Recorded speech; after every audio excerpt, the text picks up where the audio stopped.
Welcome, ladies and gentlemen, to the next episode of Drive-By Wrestling. My name's Jake. And I'm Tommy. It's nice to have you with us today. Today we are going to talk about, we have a full plate on our schedule. We have a full plate to consume, maybe even more than that. We've got a full tray. We've got an all-you-can-eat buffet full of wrestling news, right? It was a big week for wrestling this week. One of the biggest and best weeks for wrestling.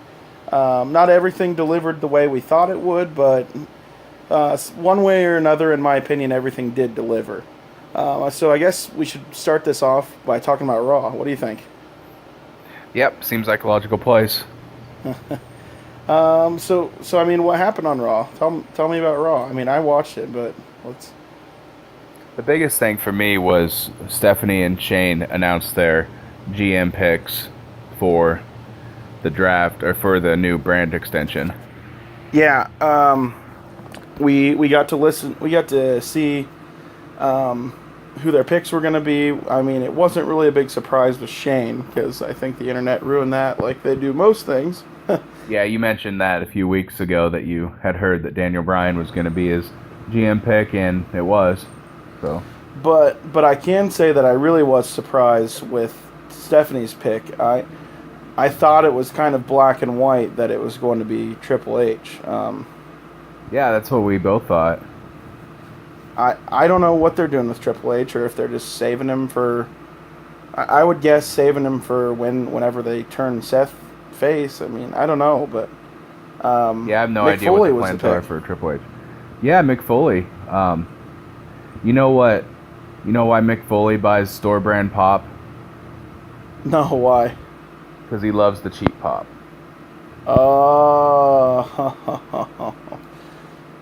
Okay, that's not that funny, Tommy. No, I know. I'm just... Yeah, I know, it's okay.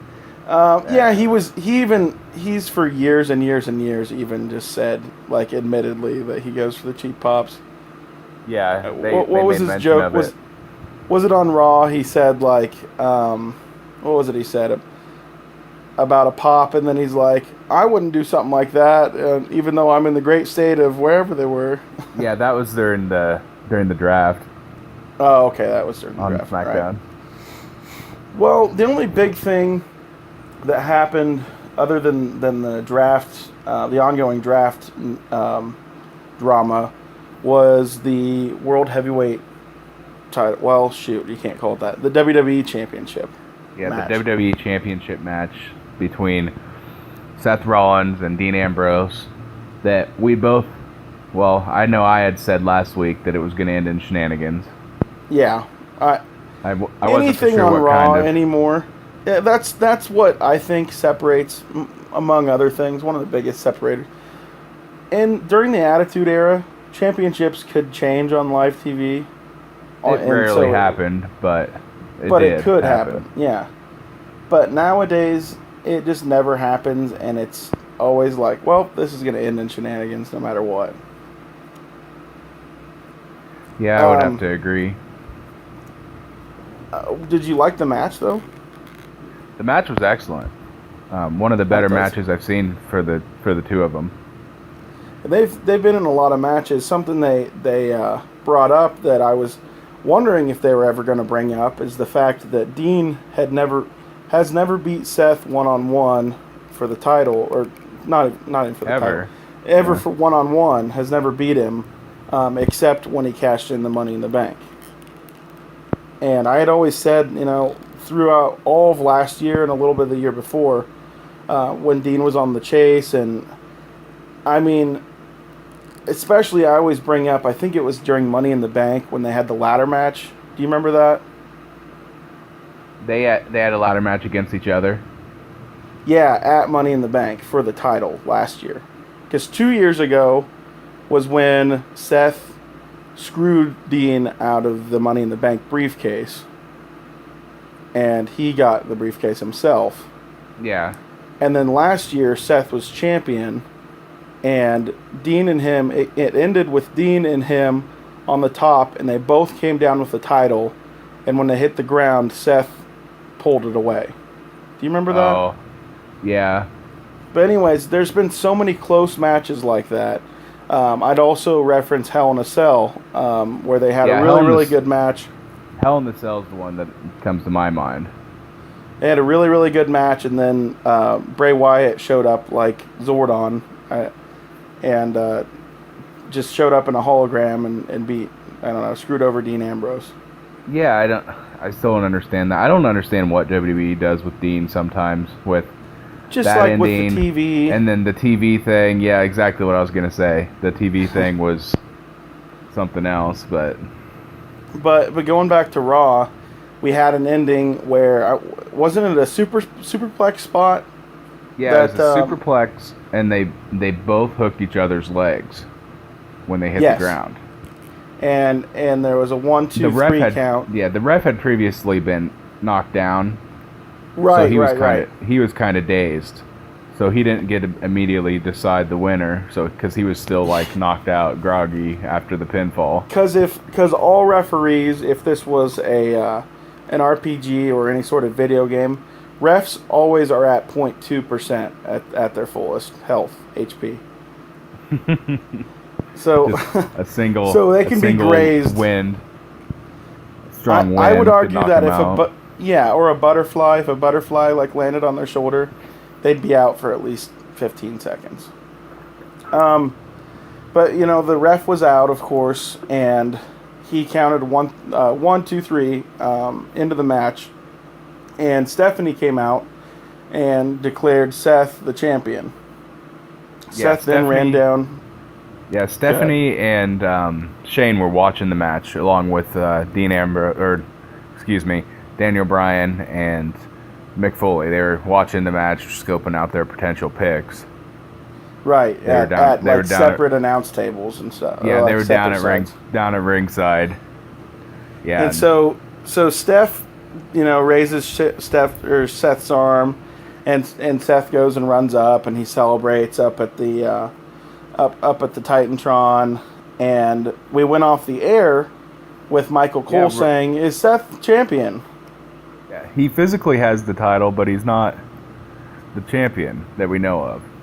Right, and we didn't know if you just watched Raw, you honestly didn't know who the real champion was. Well, on WWE Network, they showed right after that, they showed what happened and what the live audience got to see. What happened on that, and we did share it on our Facebook page. It's directly from the WWE Network. If you haven't seen this yet, I would suggest going there, giving us a like, sharing it with your friends, by the way. Watch it. It's actually kind of a cool moment, but Shane comes back and says that Dean won. And of course, Seth doesn't want to give up the title or anything like that. But the ref has like a request to review the tape. So what happened? If that's an option, like I don't know why they don't use it all the time. With any wrestling match, yeah. Like it's an option for me to watch the replay. But the ref reviews it, and they show like 3 different angles, and the ref said both guys' shoulders are down. So per a draw, the champion tie goes to the champion. So yeah, Dean was the champion. Seth went in to attack him, and then Dean like countered it and hit the dirty deeds, and so the crowd got to go home happy. What next? We had the actual draft on Tuesday. What'd you think of that, Tom? Yes, I really thought the draft started out awesome. No real big surprises, but it was going pretty great. But then kind of fizzled out towards the end, at least for this actual SmackDown show. SmackDown airing. I'd agree. Yeah, I'd agree that it really fizzled out, and the picks kind of fizzled out. I was hoping they'd do something near the end with a big pick, like maybe a returns or like a surprise return, or save Finn Balor for the very end. At least that would have been cool. Why not do that? Yeah, if they save him for the end, though, it would kind of, devalue his stock. I would think, not being drafted first round. Like, he was drafted 5 overall, 3rd pick for Raw. Yeah, so if they would have waited till the end, it might have, made people think he wasn't as valuable. Yeah, that makes sense because yeah, I get what you're saying. Since they have now, Seth's going around saying I'm the number one draft pick. Look at me, I'm the number one draft pick. I guess I can understand that. I read a thing today saying that supposedly Brock Lesnar was going to be the first draft pick, and they kind of changed that last moment, which I don't know how much validity there is to it. Yeah, I saw that rumor as well, that he was supposed to be number one, and then Dean was supposed to be number one after that, once they decided they weren't going to have Brock be number one because of the whole doping scandal going on right now. Well, Dean was always supposed to be number one for Shane, because that was the only thing that was set in stone, is Dean was going to SmackDown. So, I mean, technically, Dean still is a number one pick. He's not number one overall. He was first round. But I think I like the picks they had. It makes sense. Even though, again, like I said before, Stephanie's character kind of goes back and forth, and it's weird. Like with the way she's been treating Seth the last few months, but now it seems like they're just best of friends again. So that's a little weird, but what do you think? What do you think of the Stephanie with her GM and Shane with his GM? What do you think of that chemistry so far? I'm on the persuasion, and I've only obviously seen it for like one episode, but I'm on the persuasion right now that it's not really that exciting. No, not really. I can see maybe some tension between Stephanie and Mick Foley, because Mick Foley seems to be a face right now. I mean, yeah, people love Mick Foley. So, well, and of course Stephanie's a heel. So I could see maybe them butting heads on some decisions and stuff, and might make some interesting TV. The better. How am I trying to say this? I think the way to make SmackDown better TV right now, as much as people love Shane, I think keep Shane off of TV as long as you can. Let Daniel Bryan be in charge. Make Shane have like 2-minute appearances every episode, but have both Stephanie and Mick butt heads, like you said. That makes for good TV.